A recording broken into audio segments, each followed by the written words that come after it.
Hey Sun, I'm Daisy Victoria, and occasionally my greeting matches the area that we are exploring in the video. Today we are continuing our exploration of Viking Age Scandinavia. Now I recently shared an entire outfit that I created, and I really love this outfit. It's a very embellished, very beautiful Viking Age outfit. And I have shared some of the pieces of the outfit. So the underdress is the standard underdress I make. The apron dress is a variation on the basic apron dress. And today I'm going to be sharing how I made the coat. We all love the Viking Age, and we love exploring what traditions and ways of life may have existed back then.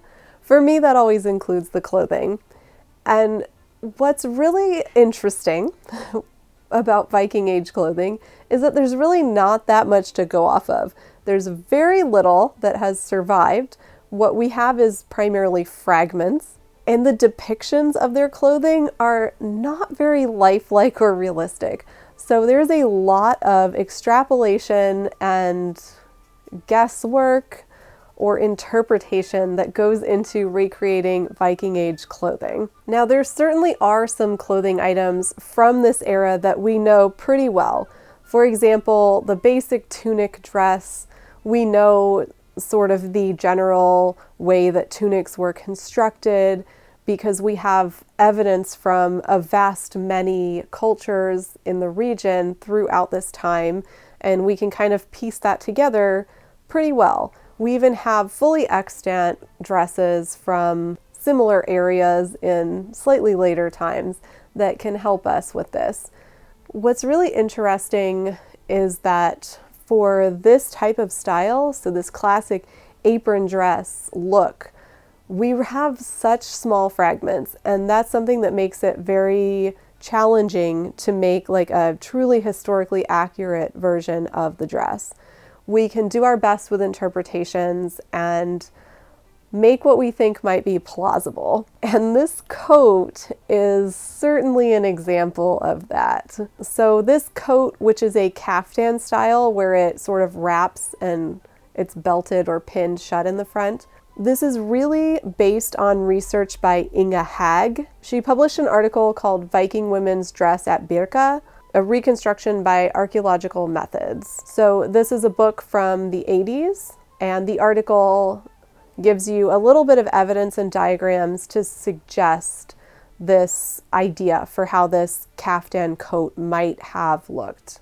There is suggestion in Inga Hag's article that this coat was worn over the layer of brooches because there's an imprint on the back showing where the brooches were underneath it, basically. And this coat was held together by a brooch at about the height of the other brooches. Also, this was a silk-trimmed garment, and I've chosen to trim my caftan in hand-woven silk that I bought from Grimfrost, who I would love to have a sponsorship from. I love this silk because it's a pattern that's inspired by archaeological finds at Birka. So I am creating a very Birka, a very Swedish coat here. And I mean, that's appropriate since I greeted you with Hejsan Svejsan, which is a very fun Swedish greeting. Now, there are plenty of ideas and statements in all different directions about how this coat may have been made, whether or not each person's idea is correct, and the reality is we don't really know. So we're kind of interpreting it, and this is an interpretation that has come to be used a lot by reenactors and living historians and LARPers and people who go to Ren fairs and Viking festivals, and we have propagated it because it is very useful. And that proves that we have found something that's plausible, right? If it's useful for us, it is at least plausible. So what I'm going to show you today is basically the coat caftan style of a tunic. I would also like to share with you these images of Valkyrie figurines where maybe they were wearing a coat. It could have been a coat or a shawl or a wrap or a cloak of some sort. Today we're going with coat. So what I'm going to do for this coat is I'm going to pattern it pretty much just like a tunic dress. The difference is that it's going to slope down in the front. So instead of having a regular neckline, it's just going to kind of slope straight down and then, come into that opening. So I'm going to have gores on the sides. I tried at first just having gores on the sides and decided I wanted one in the back as well. So I'll show you that. Pretty standard like T-tunic construction. Now there is more than one way to do all the patterning in a T-tunic. We're going to do the most basic way here. And if you are watching along and you'd like more of a PDF guided tutorial, if that's kind of your thing, I am making this into a PDF tutorial because I do think that this is something that's, while it may require a little bit of skill and a little bit of measuring to get it to fit you perfectly, it's not that unattainable. It's kind of one of the more easy projects. So I think that this could help a lot of people. And if a PDF tutorial is your style, go over to my shop and check that out. First, I drew out my pattern and calculated the size of my pieces according to my measurements. This is all detailed in the PDF tutorial as well. Then it was time to start cutting my fabric. I'm using a black wool that I bought at Pendleton Wool Outlet in Oregon when I was down there not too long ago. This is a really nice wool and it's thick enough that I don't need to line this coat. It gives me a really nice body and weight just on its own. For this coat, I have basically the front and back body pieces. I have gores for the skirt, I have sleeves and sleeve gussets. When I cut the gores out, because they are big triangles, the sides are actually longer than the center of the triangle. So I measure from the top of the triangle down throughout the sides and make sure that I cut and curve the gores so that it's a consistent distance from that top.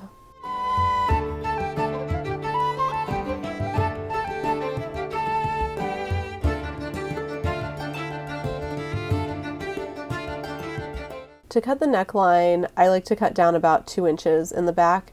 I started here by cutting 2 inches over and then decided to add another inch, so I'm cutting 3 inches over from the center. For the top, I've angled down from the shoulder, and these coats are typically angled down to somewhere around bust height.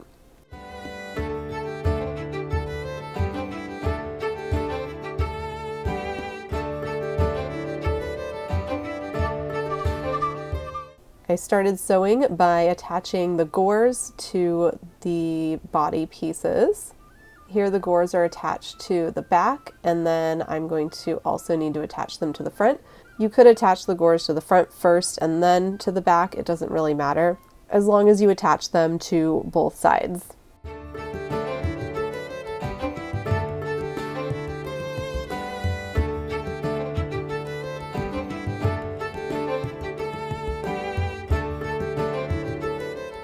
And here you can see the gores attached. So we have the front and the back, each side attached, and there is that top point. Here are the sleeves. I started by sewing the gussets onto one side of the top of each sleeve. After that, you can fold the sleeve over and do the sleeve seam. So you're basically using the other side of the gusset to create the top of that seam.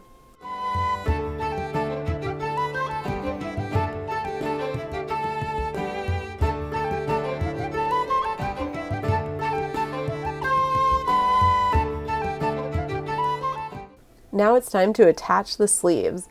I'm finding the center of each sleeve, so basically the opposite of the point of the gusset, and I'm attaching that point to the shoulder on each side. Then I'm pinning the rest of the sleeve onto the body piece.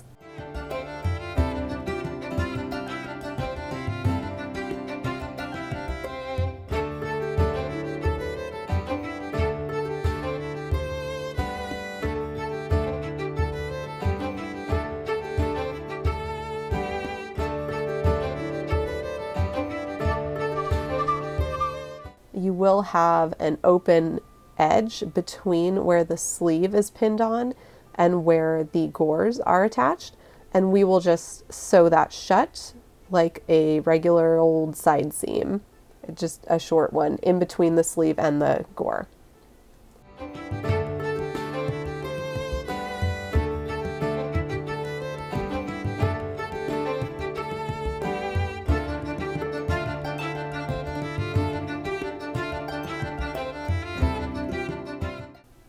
At this point, I tried on my coat.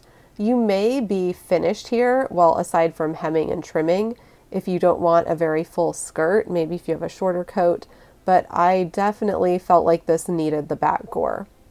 So, to attach the back gore, we need to first cut the back body piece so that we can insert the gore. So I'm cutting halfway across. That's what I'm using this yardstick for, just to make sure I'm at midpoint on the back piece. And I'm cutting up the distance of the gore minus a little bit for seam allowance. Now I can pin the gore in, so I'm right sides together on one side of that slit I just created. Then I sew that in, flip it right sides together on the other side, and sew the other side of it in. If sewing that in is a little tricky, you can also sew the very top by hand. Some people have a little more luck with that, especially if you haven't built up those skills yet. But just remember that it is the challenging things that build your skills when you face those challenges over time. And that is why I am good at sewing gores by machine, because I chose to just keep doing it. So here we are with that back gore set in, and I think the coat looks a lot better now. So at this point, you're basically done minus hemming and embellishments. I decided to trim my coat with this lovely hand-woven silk I got from Grimfrost. This is a replica of some silk found at Birka. Because I'm using a fabric and not just a piece of pre-made trim, I traced the shape of my neck opening onto my fabric, and then I cut my pieces exactly to match that slope. So by doing this, I'm creating pieces that exactly match the entire front opening of the coat. So I can stitch it right down just like another pattern piece without having to manipulate the fabric around the curves, because it's already curved. I also did this to create the trim for the sleeves.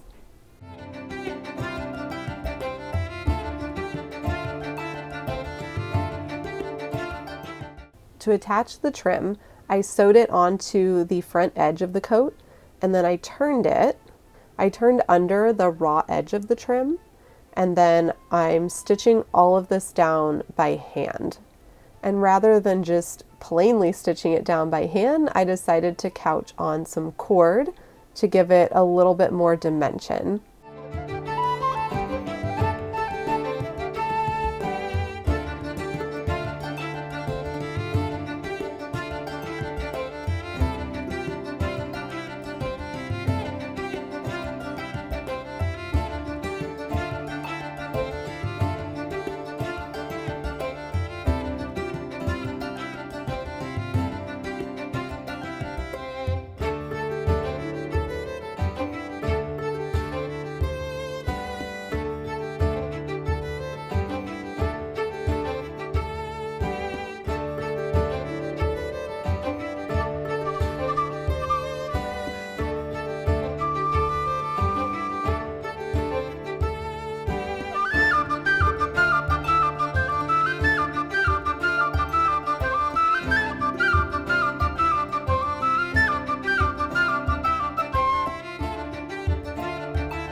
Another note on this coat is that while the article that I'm referring to by Inga Hag mentions the coat being clasped shut, you can also belt this coat at the waist, and you can also just wear it open if you don't want it closed. Maybe it's not quite as cold or whatever reason, style.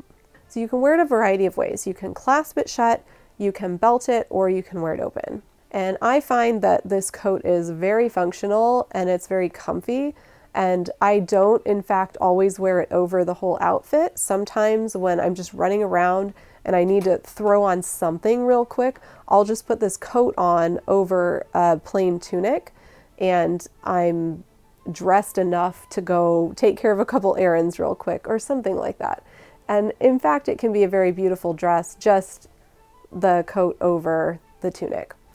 So overall, this is a great coat. I think it really gets that look of some of the Valkyrie figures.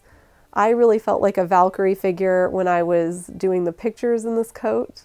While we don't have perfect evidence to tell us for sure whether or not these existed and in what specific patterning or iteration, this extrapolates by bringing together a lot of information we do have and then goes outside those lines into something that kind of makes perfect sense for the period.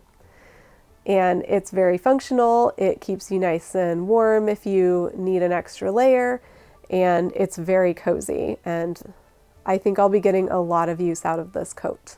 Thank you so much for joining me on this journey back in time to 10th century Sweden. If you are so inspired to make your own Birka coat, please do share it. I'd love to see it.